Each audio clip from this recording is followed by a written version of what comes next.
আসসালামু আলাইকুম। আমি ডাক্তার কুন্ডু। আজকের কথা হচ্ছে যে নরমাল ডেলিভারির সুবিধা।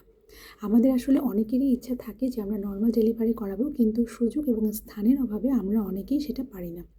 তবে নরমাল ডেলিভারির সুবিধা অনেক।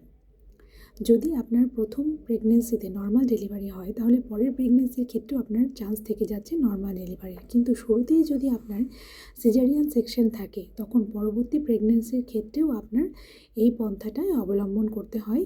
খুব কমই মানুষ সিজারিয়ান ডেলিভারির পরে আবার নরমাল ডেলিভারি করাতে উদ্বুদ্ধ হয়। তবে করানো যাবে না এরকমটা নয়, সিজারের পরেও নরমাল ডেলিভারি করানো যায়। তবে নরমাল ডেলিভারি করানোর সুবিধা অনেক।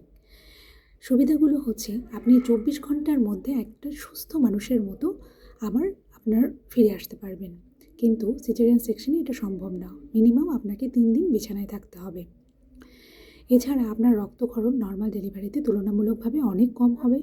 আপনার ব্যথা অনেক কম হবে। প্রসবে যে ব্যথা, সেই ব্যথাটাই অনেক বেশি। সেটা হওয়ার পরে যখন আপনার ডেলিভারি হয়ে যাবে, তারপরে আপনি আর কোনো ব্যথাই অনুভব করবেন না। আপনি সুস্থ স্বাভাবিক জীবনযাপন করতে পারবেন এবং আপনার বাচ্চার নিজের যত্ন নিতে পারবেন। এটাই হচ্ছে নরমাল ডেলিভারির সবথেকে বড় সুবিধা।